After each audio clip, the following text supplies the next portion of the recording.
Je suis le bon berger qui donne sa vie pour ses brebis.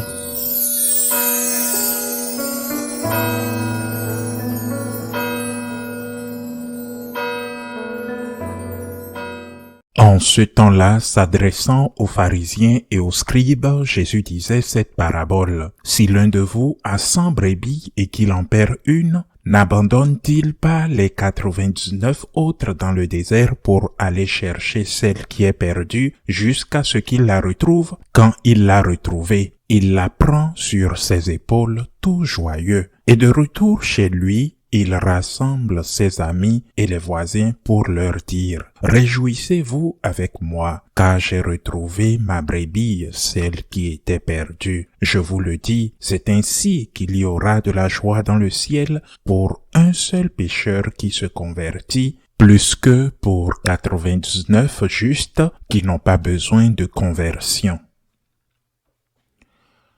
Acclamons la parole de Dieu.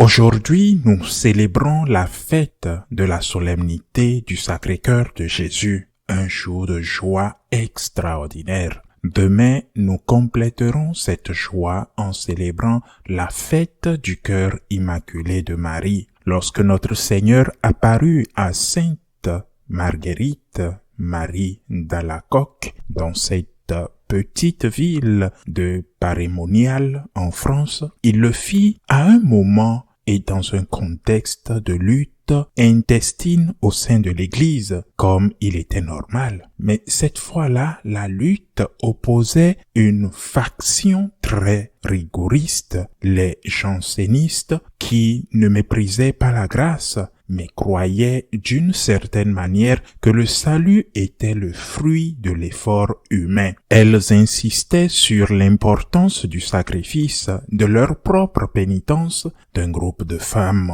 jansénistes dans un monastère près de Paris. Elles disaient « Vous êtes purs comme des anges, mais fiers comme des démons. » Cependant, lorsque le Seigneur apparut à Sainte Marguerite, il lui dit qu'il était venu sauver les pécheurs, qu'il ne les méprisait pas, qu'il les aimait tels qu'ils étaient. Et cette phrase, nous devrions le dire à chacun d'entre nous. Le Seigneur est venu pour nous sauver, nous les pécheurs. Il ne nous méprise pas, il a versé son sang pour nous, les brebis perdues. Le Seigneur nous dit qu'il nous connaît et qu'il nous aime. Saint Paul dirait, « Si j'avais trouvé quelqu'un prêt à mourir pour un juste, personne ne l'aurait fait pour un pécheur, mais le Christ l'a fait. Et pourtant, le Christ l'a fait et a donné sa vie pour nous. C'est pourquoi ce dont nous devons nous souvenir aujourd'hui avant tout,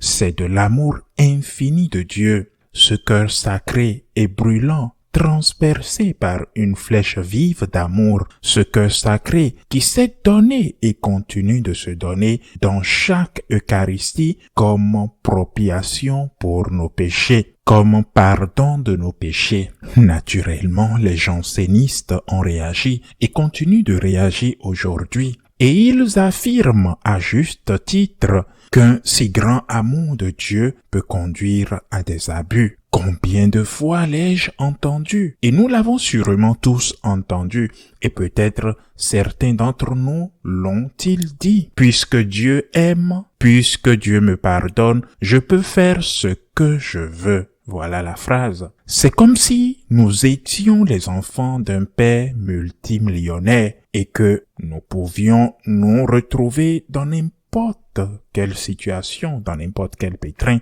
parce que notre père, par son influence ou son argent, nous en sortira. Que se passerait-il si le Seigneur agissait comme un père multimillionnaire?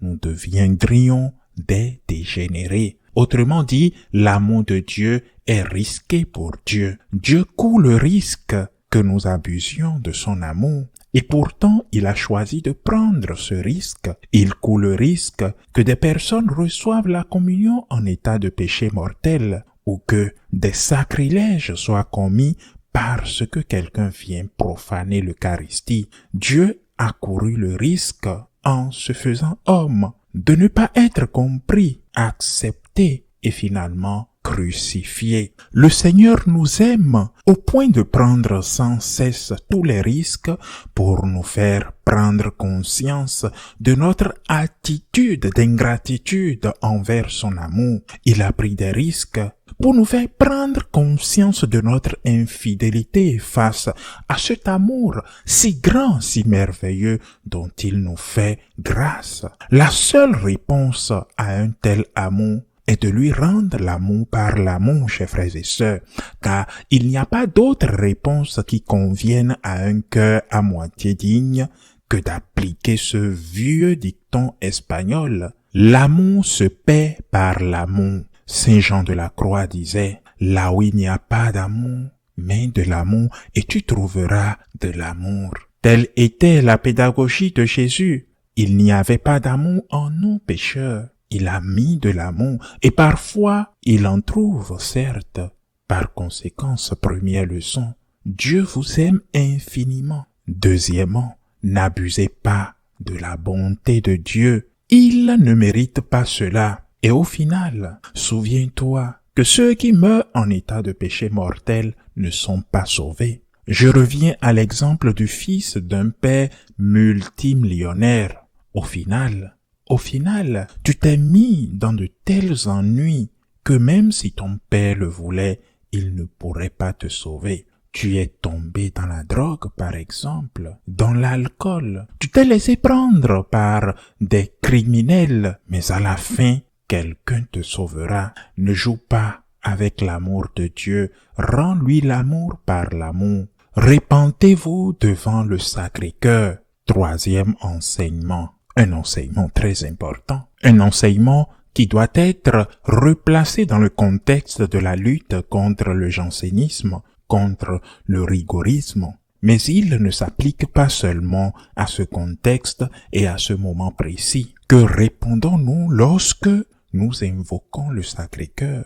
Sacré-Cœur de Jésus, j'ai confiance en toi. Et qu'est-ce que cela signifie? Que j'ai confiance en ta miséricorde, que j'ai confiance que tu me pardonneras mes péchés, que j'ai confiance que tu es le bon berger, que tu pars à la recherche de la brebis égarée. Mais cela signifie aussi que j'ai confiance en ta divine providence, que même si je ne comprends pas tes plans, même si je ne les comprends pas, je suis certain que ce sont de très bons plans pour moi. Même si je suis plongé dans une nuit obscure qui semble sans fin, je suis sûr que tu m'aimes et j'ai confiance en ton amour. C'est pourquoi nous devons dire au Sacré-Cœur que dans les bons comme dans les mauvais moments, nous nous remettons entre ses mains, que nous comprenions ou non, nous nous remettons entre ses mains, et que la nuit ne sera jamais si obscure qu'elle nous empêche de voir une petite lumière au milieu des ténèbres, la petite lumière rouge du tabernacle, la lumière qui jaillit de son Sacré-Cœur, brûlant d'amour pour nous. Concluons donc cette merveilleuse journée d'aujourd'hui en disant au Seigneur, à partir de la situation dans laquelle chacun de nous se trouve, maintenant en disant au Seigneur, j'ai confiance en toi, j'ai confiance en ta miséricorde, Seigneur, j'ai confiance en toi, Seigneur, j'ai confiance en ta divine providence, cœur sacré de Jésus, j'ai confiance en toi, ainsi soit-il.